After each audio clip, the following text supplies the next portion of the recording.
And you mentioned something in there that I want to share specifically for the guys. And guys, I'm not picking on you, but it's just been my experience that for a lot of guys, for whatever reason, they feel as if they don't have to change or they shouldn't have to change. And I'm not a professional. I'm not educated like you are, but in my opinion, change is inevitable. Even if you stay the same, change is going to happen around you, which in essence changes you. And at the end of the day, if I'm truly committed to my relationship, and in this case we're talking about the husband-wife relationship, but I think it transcends all relationships. If you're truly committed to the relationship, you can't help but change out of the condition that you just said, love for the other person, right? So if I'm in love with my wife, or vice versa, or a friend, or whatever it is, plug in whatever you want to put in there, then I'm not so self-centered on myself that I wouldn't want to change for the other person. You bring something very, very important to the table. And thank you for asking this question, because for a lot of people it's very confusing.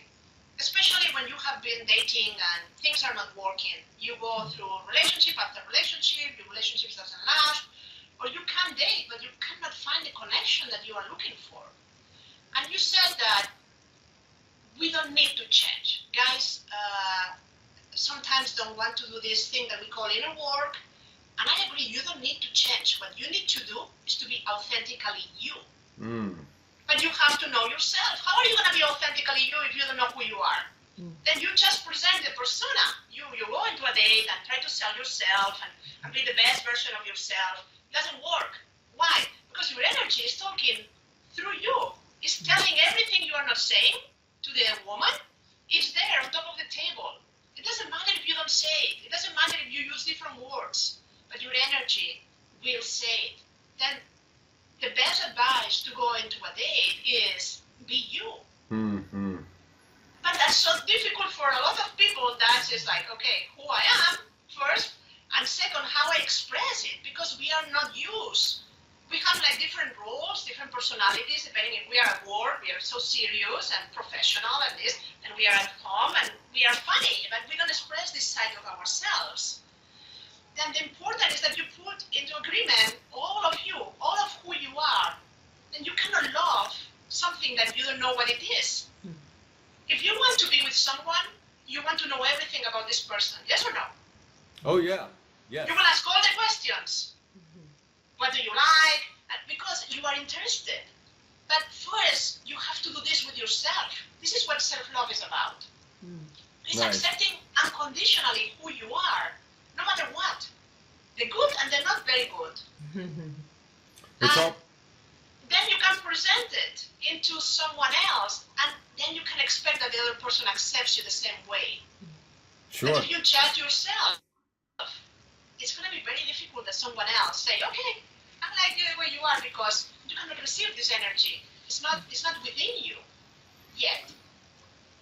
So I just want to take a second, and folks, I want to repeat what I just heard Judith say about you have to be authentically yourself.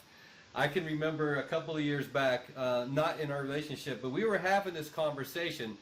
We've been in masterminds, we have business coaches, and we've had them for years. And in this one particular one, our coach kept saying, do this, go do these things, go do this stuff, and it wasn't really working. And what we deduced after we parted ways because the investment in the coach just wasn't working for us. And I'm not saying it was the coach's fault, maybe it was our fault, but to your point, Judith, we weren't being authentically ourselves. And the problem that we believe it created was because we were trying to be something different, we were attracting the wrong folks. Of course. Yeah. There is something called the law of attraction. You don't need to believe in it. There are so many universal laws. This is not the only one. But this one says that energy attracts like energy. Then the universe doesn't believe in what you say you want. It just sends you the people and the experiences that matches with your beliefs. Then if you want to find a soulmate, you have to become this kind of partner. A soulmate is just someone that is vibrating at the same level. I mean, what does it mean, vibration? That's kind of a weird word.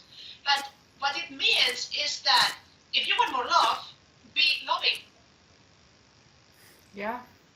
then the way you are is what is going to attract the personal situations. Then this means that you're the source of every experience in your life. If you want to change, don't look and wait until the other person changes. Sometimes we put a lot of weight on our partners, like you have to make me happy. You have to change. I don't like this in you. I don't like that in you.